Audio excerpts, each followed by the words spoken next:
Okay, welcome to this morning's webinar, an update on the funding of Adult Community Learning 2017 to 2018.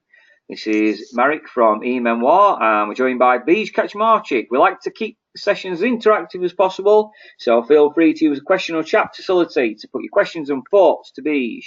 If you're watching this on a video recording and you've got any questions and thoughts, you will have access to our contact details, and we encourage you to get in touch with us. So without further ado, I'm going to hand over to Beej. Thanks a lot, Beej. Thanks very much, Marek. Good morning, everyone. Good morning, particularly to our subscribers. This morning, I'll be looking at the most recent update on the funding of adult community learning for next year, but obviously take any questions that relate to this year, particularly when I say this year, 16-17, in terms of any of the reconciliation and the funding claims that you'll be making in September, and then the final ones in October. A couple of things. This is the latest in the series that we're doing on funding of post-16 provision, and is also one of the series that we're doing not only for subscribers, but it's part of the funding suite. So thanks very much for your ideas, because today's webinar is the result of some of you particularly from the local authority community learning services have asked us to do something specifically on that. So thanks very much for your suggestions. I've had some questions already, and we'll try and cover those as we go through the day, through the next hour or so.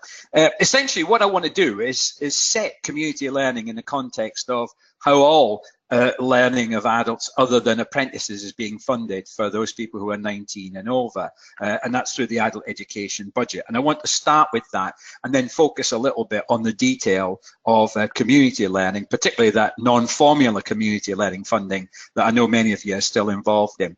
Good to see that we've got a fair number of listeners here from local authorities, from the third sector, and also from FE colleges that have a significant amount of community learning.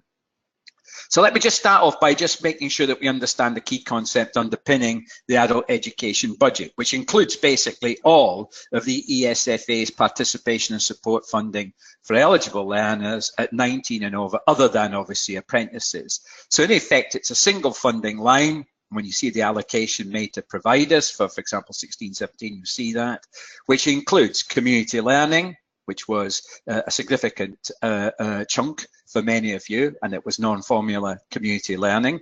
Discretionary learner support, which obviously is also a non-formula source of funding, as well as now, of course, those adult skills that you're doing funded through the appropriate funding formula using the single activity matrix. So what it does is it brings together a range of formula funded and non-formula funded budgets, and that obviously is very important when you look at the freedoms and flexibilities, and particularly the local flexibilities, and what was very much part of the, if you want, the agenda that set up the adult education budget.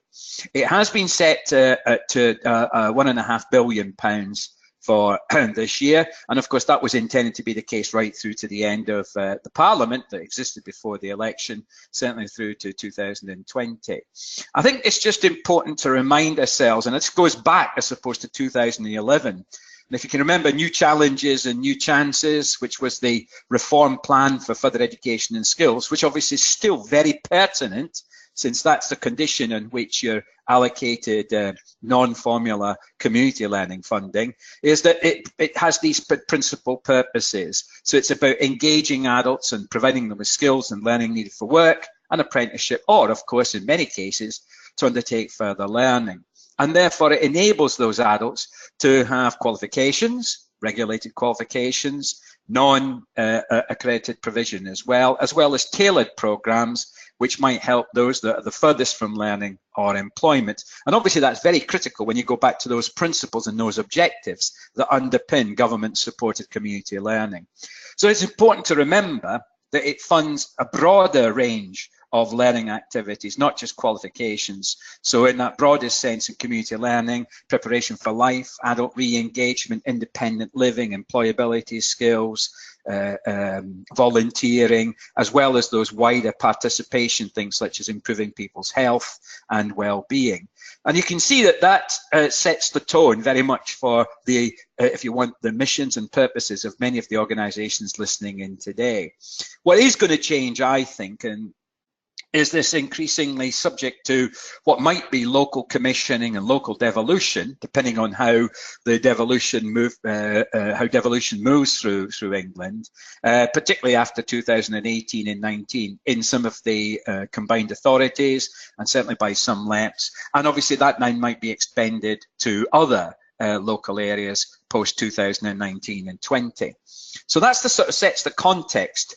And obviously, many of you have listened in to previous webinars where we covered the changes that were affecting adult education budget in its widest sense. So I think it's important sometimes to separate out those bits, and this is particularly relevant to those of you who are not grant funded but are contract funded, is that that total of £1.5 billion, which comes to you as a single allocation, is made up of some formula funded activity, particularly using the single activity matrix, and the different ways in which qualifications and units of qualifications as well as non-accredited provision can be funded. And that includes, of course, 19 to 24 traineeships, which I know some of you are providing as part of your formula funded part of the your AAB allocation, as well as the more traditional non-formula community learning funding, which has a wide range of activities there, and obviously discretionary learner support, which looks after those learners with hardship, with residential needs, obviously, or with childcare needs. So you can see that although that can come to you as a single budget, and certainly for those of you who are grant funded, that's the way in which it's reconciled and performance managed. But it's important to understand those different bits. And when you then look at what the AAB funds, you can get some idea of the range of provision for adults, which not only looks at the education and training provision, and I'm going to pick out specifically things like the legal entitlements, the provision of skills for the unemployed, traineeships for 19 to 24s, which I know some of you are providing, and of course today focus very much on community learning, but not to ignore also the different aspects of support, which range from learning support for those learners with learning difficulties and or disabilities, and how that's funded, as well as obviously the learner support, which I said covers things like hardship, childcare, and residential provision and residential support. So identifying what the AAB is and identifying what it funds is very critical in understanding then the implications for those of you who are providing community learning in particular, or broader definitions of adult and community learning, which can include obviously skills acquisition and higher level qualifications. So the first question to sort of pose is, if you look at the allocation that you've been given and you're obviously trying to complete and sign off for 2016-17, you'd have had a clear view of how that outturn will look in terms of how much of your provision is still based on the non-formula community learning funding, which was based on your 2015-16 allocation, and how much is obviously done through the formula, where you obviously have to use the rules that apply to formula funding, as well as the rates and as well as the eligibility criteria. So the first question is, if anyone wants to respond, how is your AAB allocated, for example, for this current year, 17-18, which you've only just started, and how is it different from maybe what might have happened in 15-16 or last year in 16-17? And you might find again that there's different ways, and we can look at this, because with the way that the AAB works, there's always been an opportunity to grow the formula funded bit, as you maybe have allowed other bits not to be as active, or to as if you've replaced them. So we've got one response there already, that one of you have said that it's roughly 90-10. And I would say is that 90% non-formula and 10% through the formula? Yeah. So that's a reasonable sort of figure, and again I see that quite a lot. So 90% non-formula funded activity and 10% through the formula. We've got another one which is about 80-20. So you can see the direction again that some of you are taking, and obviously clearly that is one of the agenda items which I want to pick up through today, is that movement away from non-formula funded activity to formula funded activity using the single activity matrix and the eligibility criteria. What are the advantages of it, and what could be possibly disadvantages? And therefore I asked a key question. because you've given us some idea. We've got another one that's just come back, 70-30, 70% non-formula, 30% formula. We've got one here which is 95-5, which again I can assume is 95% non-formula, and another one 60-40. That's quite different from the others. I take it that's 60% non-formula, 40% formula. And of course, those of you who are contract funded, you will have separate budgets for each, so that might be a different figure. What would be the implications of moving to a formula funded approach, a wholly formula funded approach? I'm sure many of you have modeled this, and certainly this has been something that's appeared on the FE Connect as a key issue, certainly from those people who work in adult community learning, particularly in local authorities. The significant, if we move to a totally formula driven approach for all of the activity known as community learning, what would be the implications? And I think the general view is it would be a significant reduction in the level of activity. And I know that one of you has just indicated there that you'd go down to roughly half of your current level of funded activity if you moved over to that. And I think that's very interesting, because the direction of travel is to have more formula funded activity, certainly as a proportion of activity, but that would not be consistent with the objectives laid down in New Challenges and New Chances. And the other question I just wanted to pose at this early stage is to what extent you currently subcontract your community or adult and community learning. Again, to get some range of across those people that are listening in. So if you can, if you're able to, you know, as a proportion of your total amount of adult community learning or your total AEB, how much are you actually subcontracting? And we've got one response already. Again, 10%. So, and we've got one at 14%. So 86% you're delivering yourself, 14% through your contracted partners. We've got another one which is over 50%. I think that's an interesting one, over 50%. And you've got another one here which is 0%. Basically all of your activities directly delivered by you. And again, it depends very much on the nature of your institution, because if you're a community trust, the chances are you are a commissioner, and most of the delivery will be done by your subcontracted partners. Just one point to note, that if any partner is delivering over £100,000 either for you or as a combination of all their contracts, they must be on the Register of Training Organisations. So there's some quality assurance there. I'll come back to that later on, but these were just sort of questions to get us moving. So thanks very much for the answers. Now, the other thing to note with the adult education budget itself is going through some changes. Increasingly, the introduction of more freedoms and flexibilities, so that, again, this is very consistent with New Challenges and Chances, which was give the providers much more freedom to respond to the demands, to the needs of their communities, particularly from those people in those communities which are the furthest away from learning. And therefore, that means we can put on provision which is more appropriate, including, of course, qualifications and non-qualifications. However, just to bear in mind that there are legal entitlements, and those have not changed for next year from this year. There is just a subtle little change with the unemployed learners. First full level 2, first full level 3 for 19 to 23 years. The English and Maths entitlements for learners aged 19 over that haven't yet reached an A star to C or grade 4 to 9 in their English and Maths. And of course, that list of qualifications is regularly updated on the hub, and I think you'll be familiar with it. And also to note that the ESFA will also fund 19 to 23s on the day they start the following provision. That's provision up to and including level 2 if they've already got a full level 2. So that's particularly important for those adults that want to retrain, and particularly if they're unemployed. Otherwise, it's co-funded. But also to remember that there is full funding for those learners over the age of 24 if they're unemployed, if they're trying to undertake something which is going to get them into employment, particularly if they have to get that at level 2. So we can see, and those definitions of unemployment, which in response to one of your questions, one of you posed earlier, if I just remind you, the new definitions of who's eligible to be fully funded, as you'll see in a minute, for purposes of being an unemployed learner, job seekers allowance, including those receiving national insurance credits only, employment and support allowance, universal credit, obviously there are limits on what people can earn, and of course sometimes at your discretion where the flexibilities can be applied by you.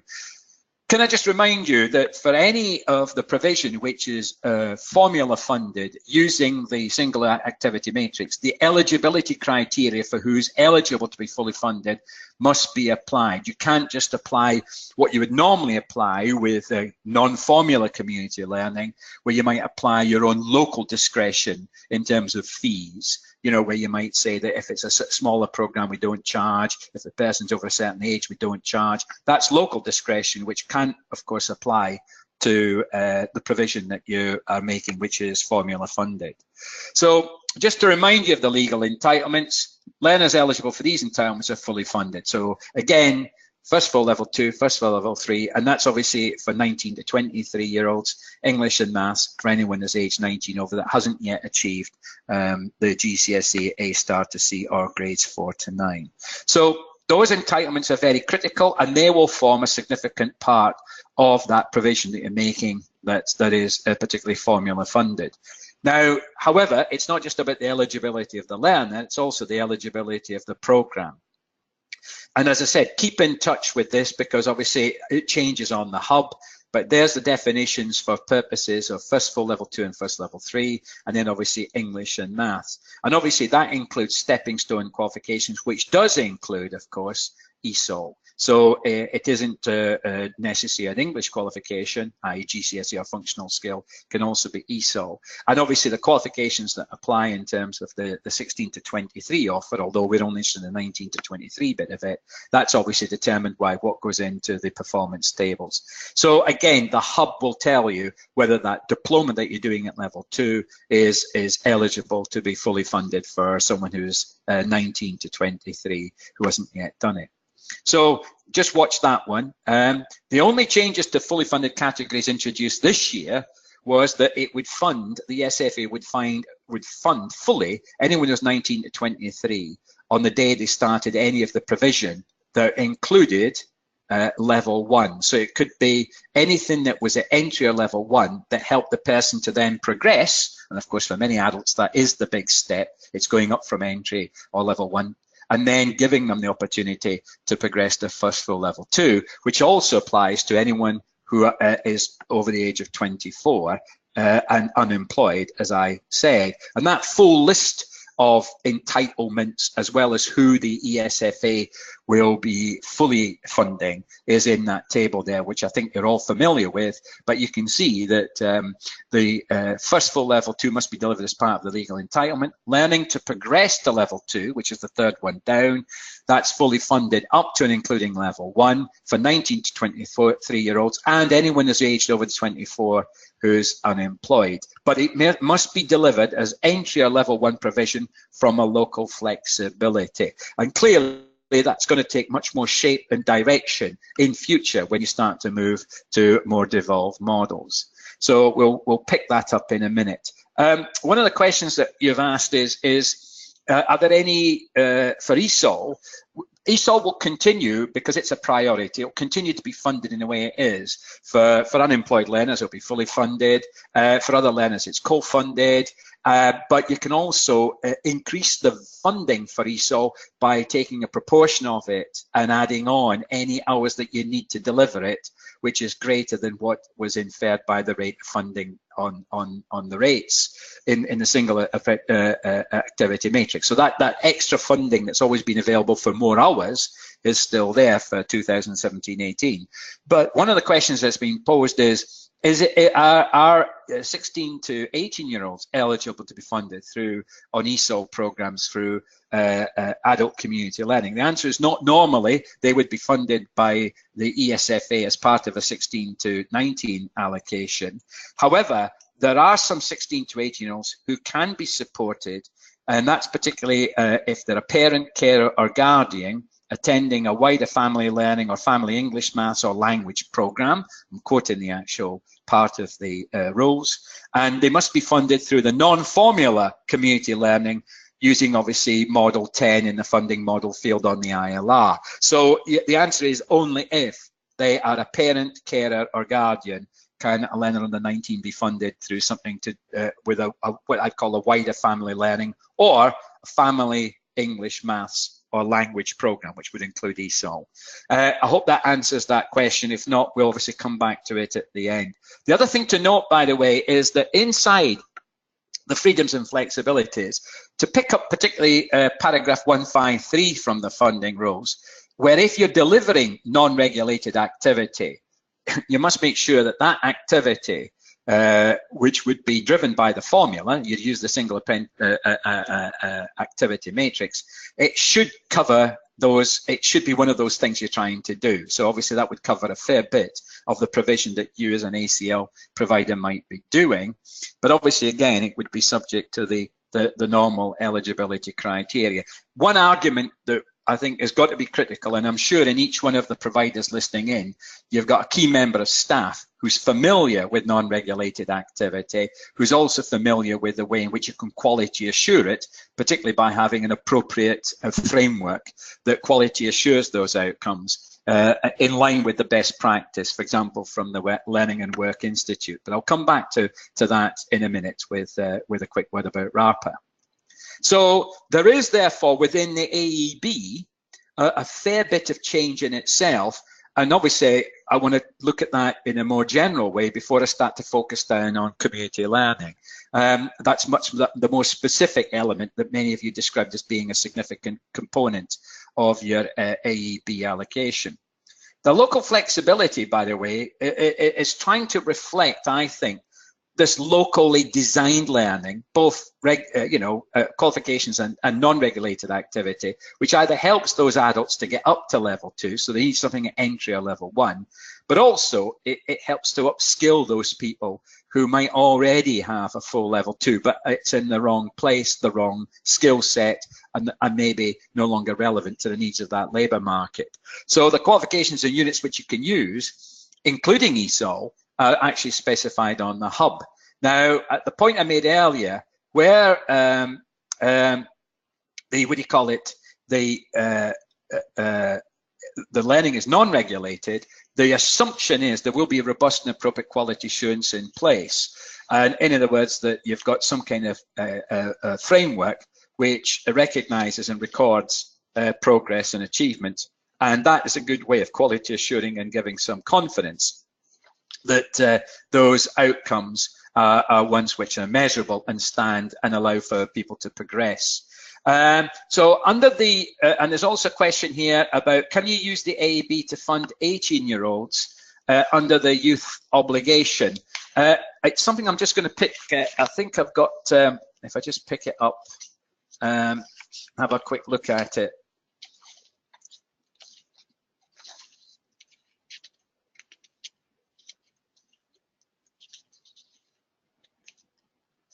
Just wait a second. I'm just looking for a specific heading on the youth obligation. It covers 18 to 21-year-olds, so it could be part of the AB on universal credit.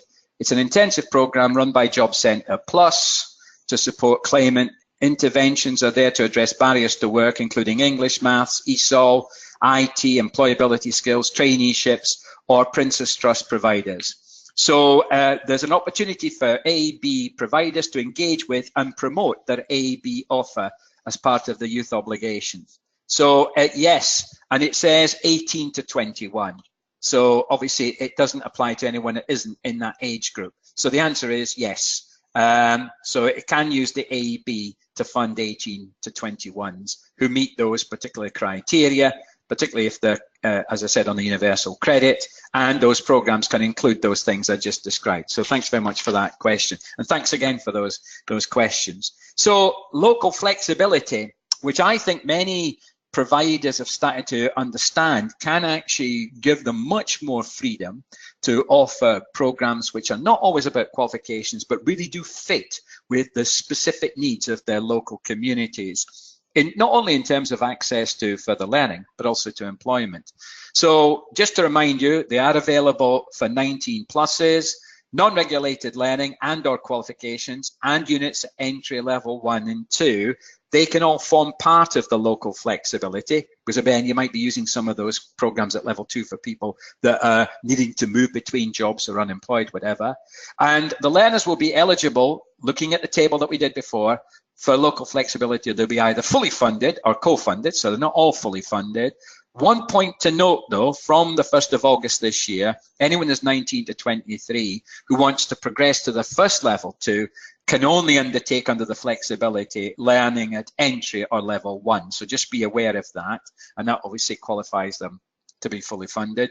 And also you can use the flexibility alongside the legal entitlement. So in other words, a learner can be fully funded under legal entitlement, but also if they're in the right grouping, category, you can also give them something under the local flexibility. So there's an example, someone's doing the first level 2 diploma, for example, in say business or care, and also a non-regulated time management course, which is appropriate for them to get into the world of work or whatever. So you can, again, the local flexibility is helping us as providers of adult learning to enhance and widen the scope of our offer, particularly for those learners that are the furthest away from learning. So before we move on into the specifics, and by the way, it was yes. Thanks very much for that question there as well. Now let's look at the specifics of community learning, because where applicable, those of you who are ACL providers, local authorities, colleges, you will have had an A/B allocation that includes an amount of non-formula community learning funding, and that would be equivalent, by the way, to year 15 to 16. That's the baseline community learning allocation. So you can deliver community learning provision up to this maximum amount. That's the maximum amount you had in 15-16, in line with the existing objectives set out in new challenges and new chances.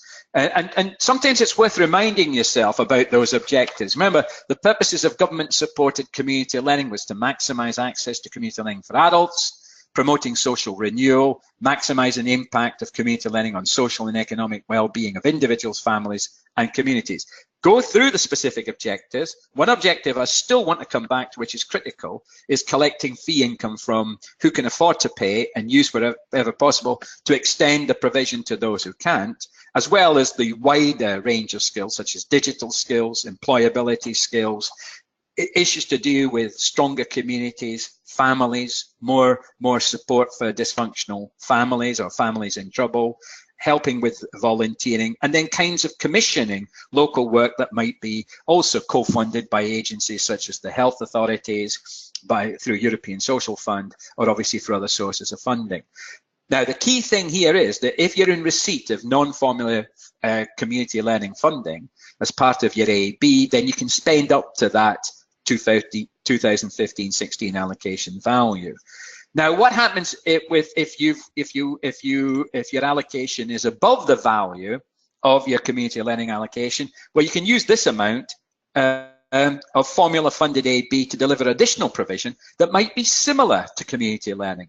So you don't have to necessarily use the whole of your A/B so a part of your A/B for formula-funded. You could extend the provision that's similar to community learning. However, for this activity, you have to follow the AEB formula-funded methodology. So you can deliver more of that type of CL, but it's under the AEB formula-funded activity, which includes, of course, the rules that relate to fees and fee remission. So you've got the flexibility to use any non-formula funded to deliver AEB formula-funded activity. You can add to the non-formula community learning activity using the AEB formula, but of course then the eligibility rules and the funding rules apply. And in that case, local determined fee remission, which of course for many of you is a key part of your offer, and you will say that, you know, if it's a 1 to 3 hour course, there's no fee, or the fee is reduced for anyone over a certain age, or for example for certain wards or people coming from certain addresses. That's your locally determined. That cannot apply when you're actually using AEB formula funded activity. Now, the key thing here is, and I'll come back to this when I look at performance management with you and the payment schedules, the ESFA can, of course, reclaim funding from either grant funded or contract funded. And grant funded, obviously there's a tolerance. For non-formula, for non-grant funded, that is that if you've got a contract to provide adult or community learning services, then obviously that money can, anything that's unspent can be reclaimed through the reconciliation process. One point to note in the rules, by the way, because again, sometimes people don't follow the rules, they don't follow the rules fully. If you look at the rules which are attached to your allocation for 17-18, please remind yourselves that you must not use what was the form of community learning to fund provision that is eligible to be funded through an advanced learner loan. So that level 3 and above stuff has got to be funded by the learners taking out an advanced learner loan. Just a point of clarification there. And I know that one of you has already asked, so hopefully that's answered your question there. When it comes to the delivery of community learning, you can deliver what was the form of community learning provision in line with the objectives set out in New Challenges, as I said, subject to obviously the arrangements which we've always had, pound plus strategy and local fee remission policy. Remember, one of the objectives in New Challenges and Chances was collecting fee income from those people who can afford it. The non-formula earnings methodology paid on profile with submission of your funding declaration, and obviously that specifically got much more relevance, as you see, when we look at contract funded ACL providers. And of course, you've got to submit ILR data. Now that's less so because some of those program elements have disappeared. Originally there were 4 program elements. The only one now that I said is actually separate is if you're looking at a parent, carer or guardian attending a wider family learning or family English, maths or language program. Here you've got to use the non-formula community learning, which is a program element, using model 10 in the funding model field, refer to the ILR guidance on that. The only other point I wanted to make about the delivery is, remember, if you're working with those under 19s, so that question that related to an 18-year-old on an ESOL, that is the only set of conditions that you can do it through.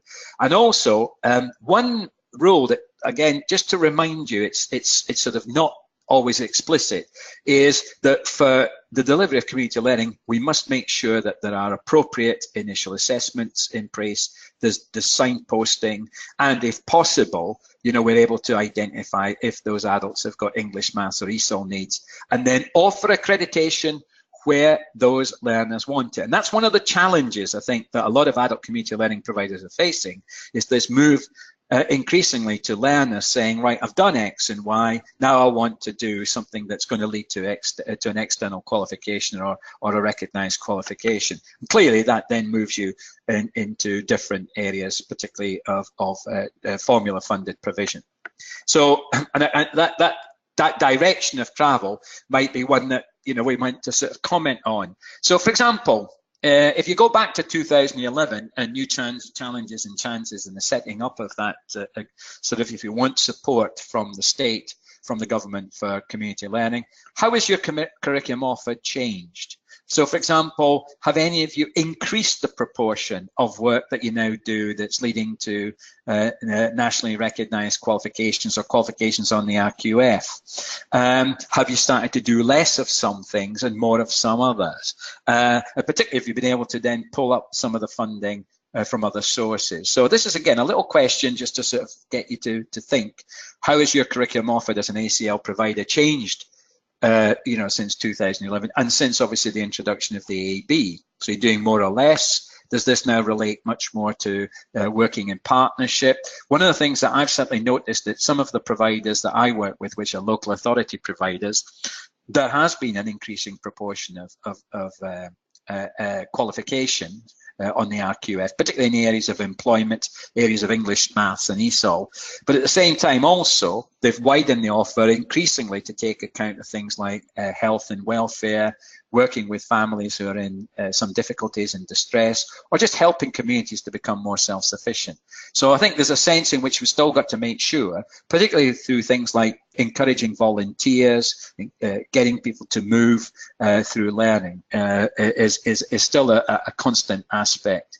The other thing to note is, by the way, and I've certainly heard this from one or two local authority providers, that the the increased flexibilities, particularly local flexibilities, have meant that FE colleges have started to do more of that type of work, and that's actually increased the amount of competition.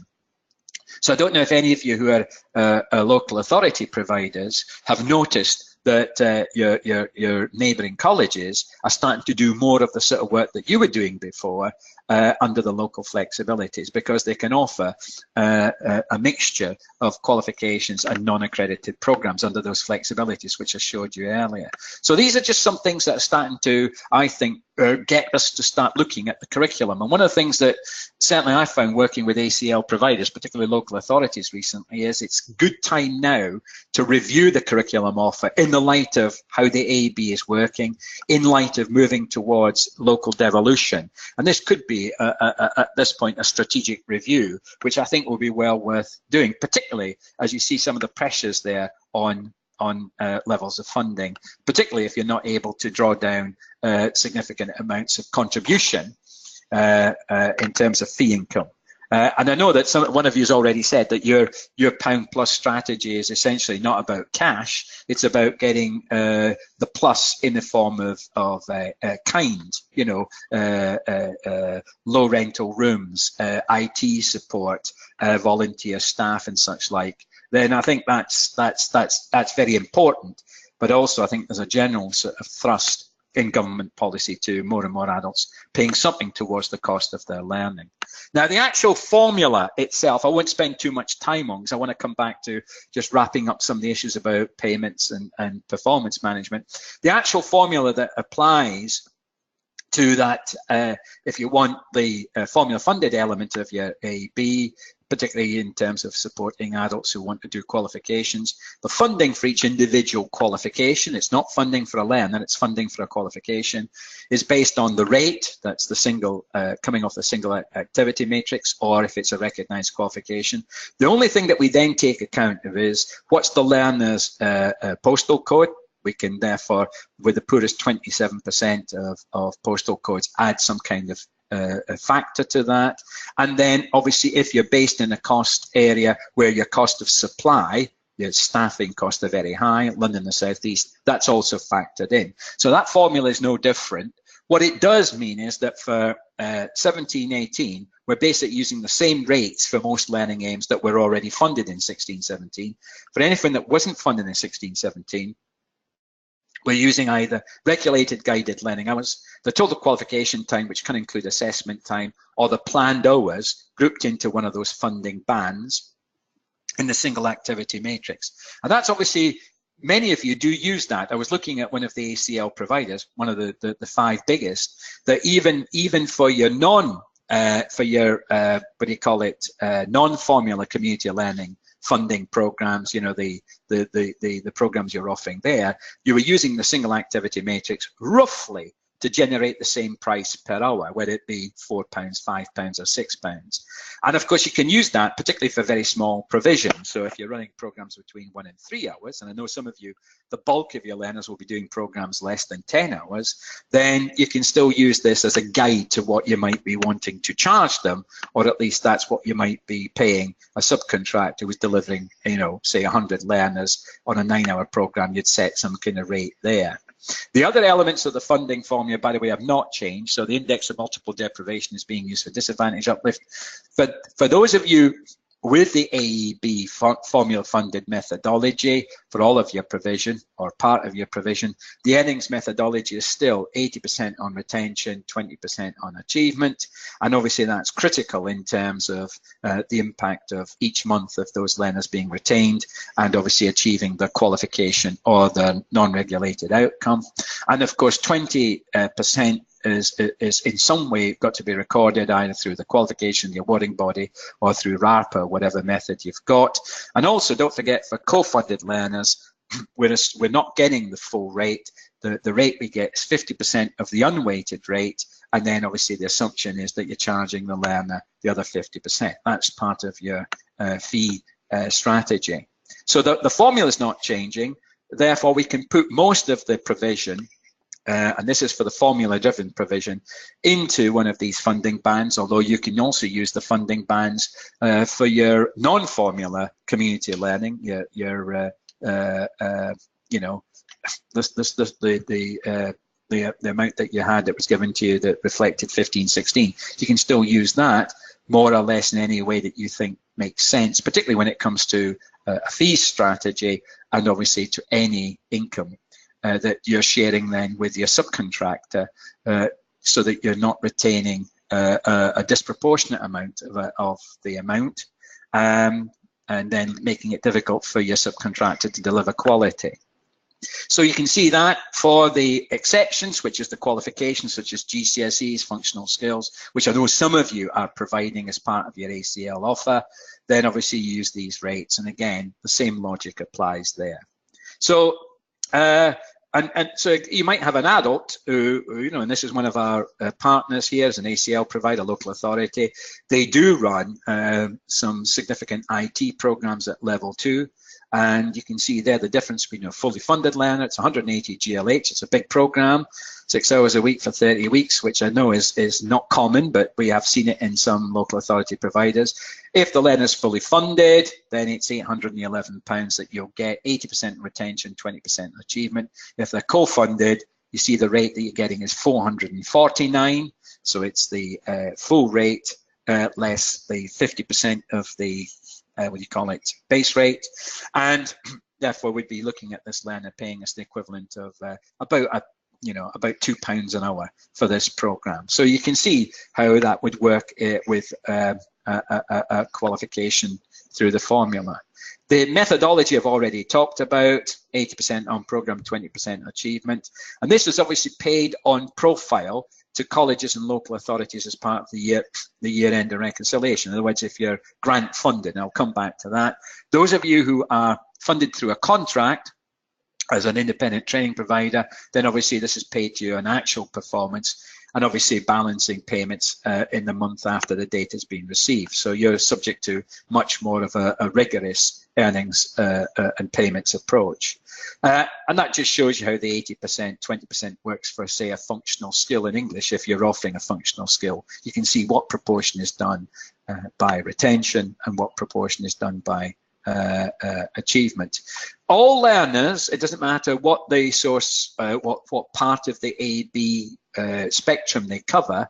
So it could be community learning, it could be programs of learning, it could be a qualification that they're doing, it could be a traineeship, it could be Prince's Trust, or it could be part of the an LLD offer, you know, where you're making a specific provision for learners with learning difficulties and disabilities.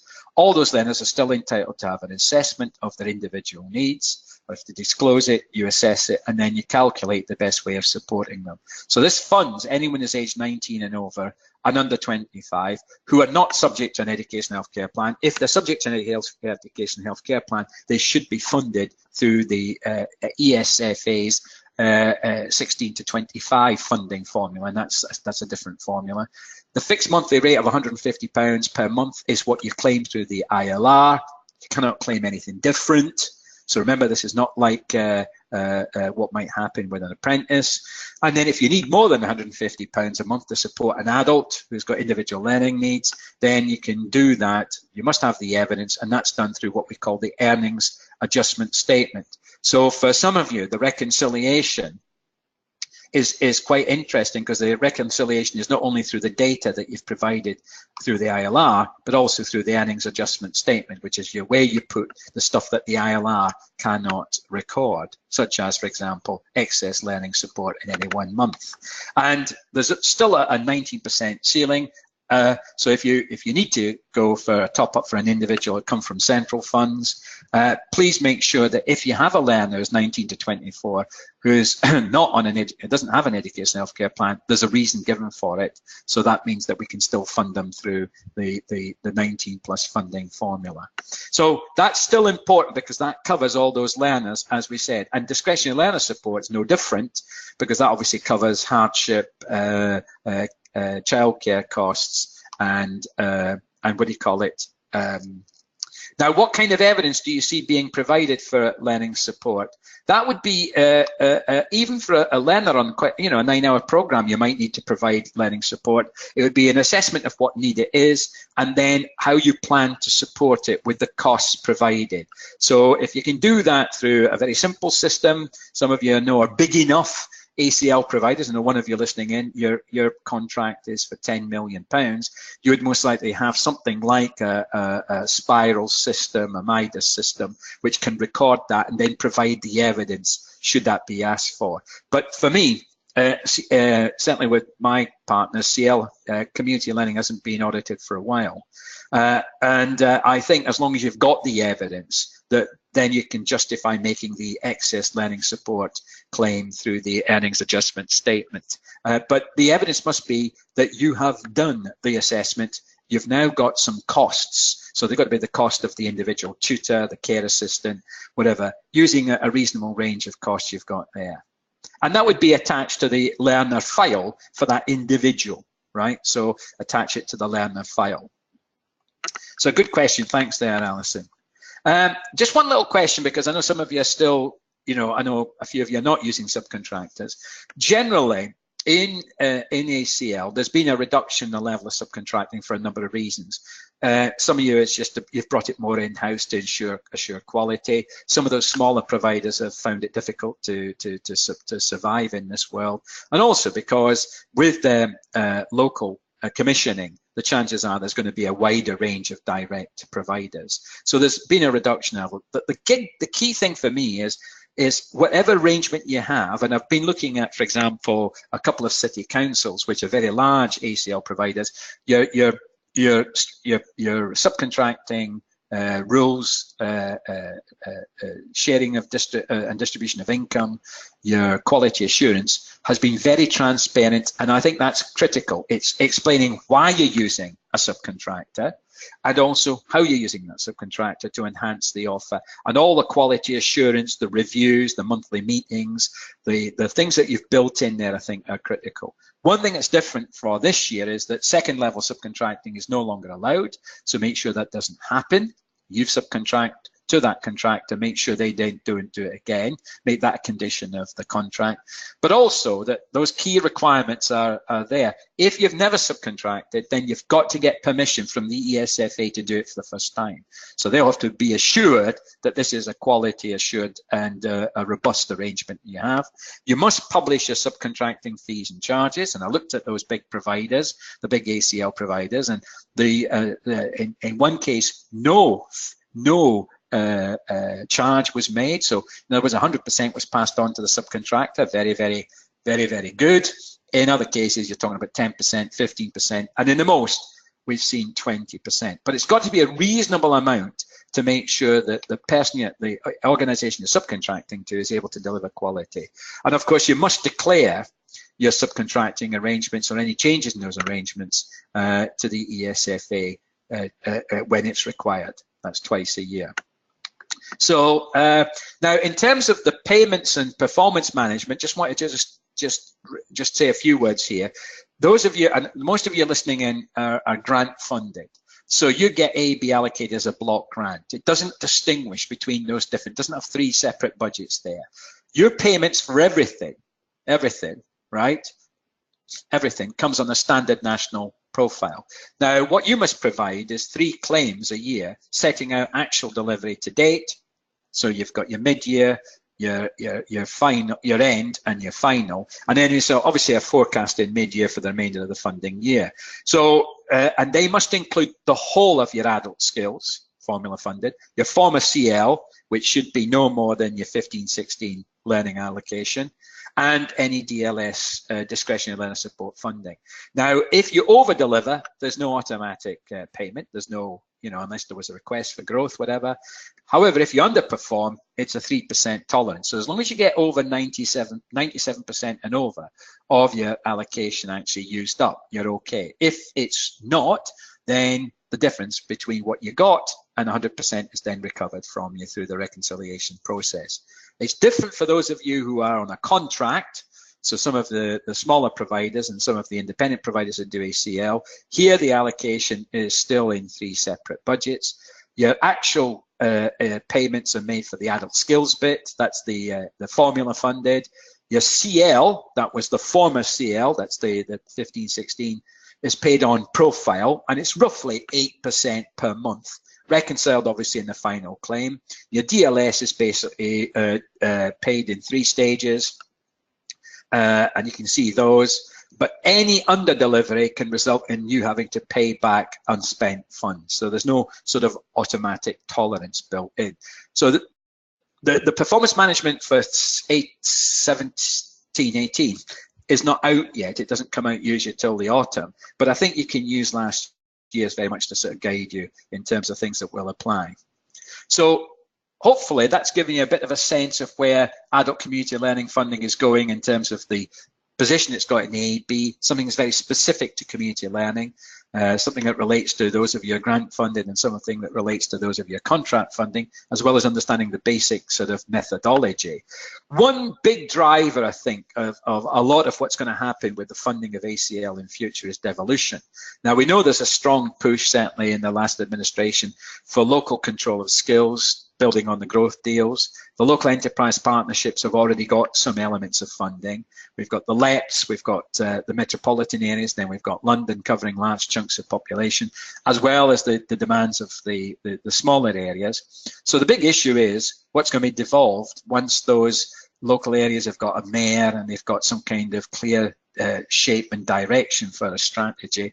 Which budgets? Will it be all budgets or will it be the AB? And I think that the betting is clearly the adult education budget, particularly because of that greater emphasis now on local flexibilities. So where's it going to happen? It will most likely happen in some of the combined authorities, such as the Sheffield City region, Manchester, whatever. And then I think it will go through in sort of stages, and London certainly is not looking till I think it's 2019 at least.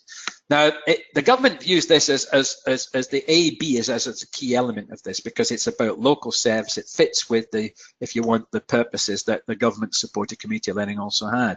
So greater devolution of AB to LEPs means we might have a better alignment at local level with the needs of the local employment and the local community in terms of the skills that are then delivered. So it looks likely that as we move through this, the LEPs, the combined authorities, will gradually work through this with the ESFA, seeing how this works. And I think that will be the stages that will go through up to 2020. What I would look out for, particularly for those of you that are still predominantly non-formula community learning funding led, and you're not necessarily doing a lot of qualification bearing provision, is to look for those local outcome agreements. Because those local outcome agreements could set, for example, objectives for widening participation, for stronger communities, for more proactive citizens. They might be commissioning ways in which we can contribute, such as, you know, working with local partnerships, involving volunteers, supporting, for example, the use of digital skills and online learning, so that we could see community sector groups being specifically then commissioned to do that type of work. This could lead to new funding arrangements. Would that be a 1-year, 2-year contract? What conditions could be? How would they be paid?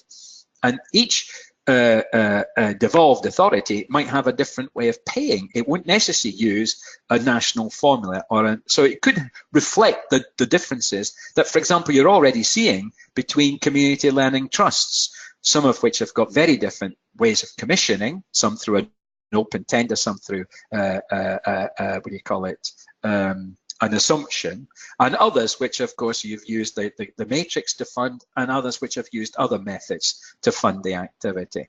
And I think what happened was that the area reviews got us to look at some of this as part of what was happening in colleges, but also linking that to what was happening in the wider provision by local authorities. For example, those of you who are London-based, the London review of ACL, which was done along with the area review, has thrown up some very important issues about the supply and demand of adult community learning in London and where the certain priorities are, etc. As well as asking key questions about how we move forward. So how do we move forward with adult community learning? I think essentially it's for the next 2 or 3 years, we've got the risks, obviously, of not knowing what's going to happen to the total amount of funding. We know that. We've got the assumption that we will be getting more funding from learners directly through fees. We've got that assumption.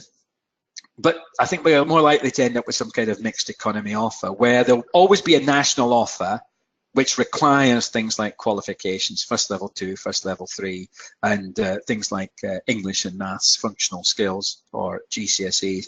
But then the local offer, which could mean that that balance changes, which can include not only some of the things we talked about in the local flexibility, the flexible offer, but also a wider range of activities, such as non-qualification bearing activity, which we're much more familiar with in terms of building capacity in the community, reducing some of the costs of ill health and antisocial behaviour, and as well as changing the lives of maybe the most troubled families. So I think that's the sort of thing that we'll possibly see coming through the devolution.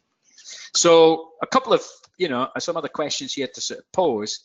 And maybe you should be thinking about this if you've not already done this. And I would also suggest that if you're an ACL provider, and whether it be a college or a local authority, well, under a devolved system, what should be the strategic focus of ACL services and providers? We're trying to make that, that provision to the community of learners, of adults who are maybe the furthest away from learning. And how do we make sure we open up those appropriate progression routes? So, what should be our focus? Should we all do bits of it? Should we specialize? I think one of the answers is that there's basically 3 things that will drive that devolved system. One is working in partnership with the necessary partners, which could be local authorities working together with local authorities, with colleges, with the voluntary sector as well. The second thing that will drive that system is outcomes. We must deliver the outcomes that do meet needs, that mean that communities progress, that provide appropriate progression, particularly to employment for the learning. And the third thing, I think, will be that we expect that there will be significant amounts of co-investment from those different organisations, and particularly from the learners, who will have to increasingly pay something towards the cost of their learning where they can, and that then can be used, obviously, to extend provision to those who can't. So I think that's a key question here for you to think about. And then that immediately starts to get all ACL providers to then say, and what are the most effective and efficient delivery mechanisms for these services and institutions? Because, if we moved totally to a formula-led model, unless you were getting 16, 17 learners per class, so what would happen to the 4s, the 5s, the 8s, etc.? It's going to be very difficult. And that would also have big implications for the types of staff and the allocation of hours to staff.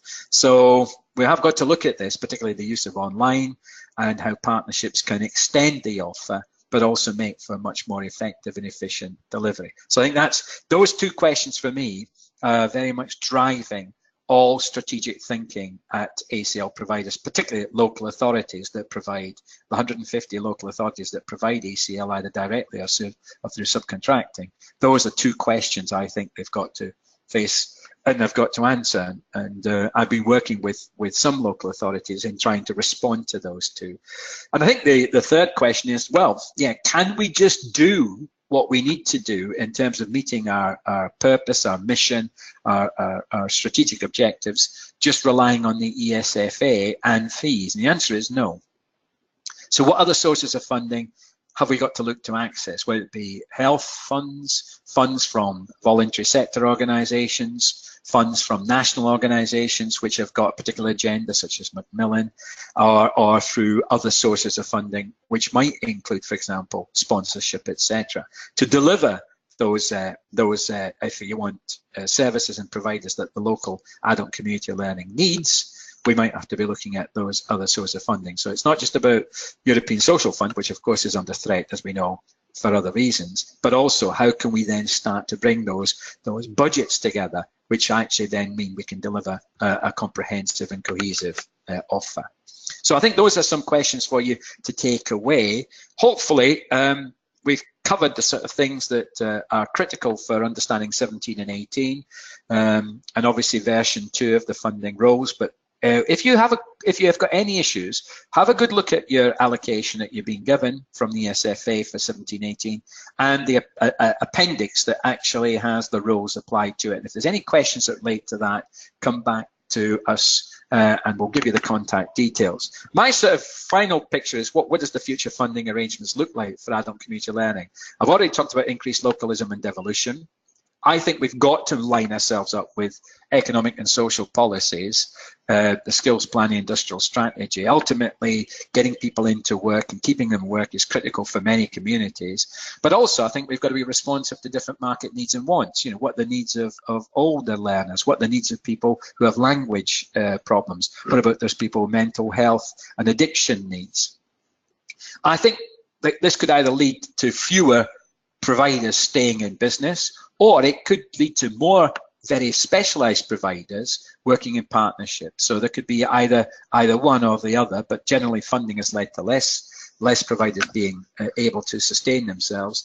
I think the shift of skills funding away from the state and increasing to beneficiaries, whether that be through apprenticeship funding or through loans, but increasingly from asking adult learners to make a contribution, is going to be a direction of travel. And then underpinning all of this is this rigorous performance management, especially of outcomes. Remember, all of this has still got to be driven very much by outcomes in terms of destinations, progression through learning, you know, going from entry to level 1, acquiring English and maths, language skills, as well as ultimately, you know, what is now a key indicator of performance for adult funding is the changes that people have in their earnings. And driving all of this is going to be value for public money in all the arrangements. That's why we come back to that efficiency and effectiveness debate. So hopefully that's given you a bit of a feel for what is happening with adult community learning, particularly focusing on that the role of those of you who that is the predominant thing that you're doing, as opposed to a mixed economy of 16 to 18-year-olds and maybe apprentices. But I know that even those colleges that are listening in have got community learning. That is still a key part of your work, and it's seen as a key component in the adult education budget, part of your total funding. So hopefully that's answered the questions. Marek, have we got any more questions?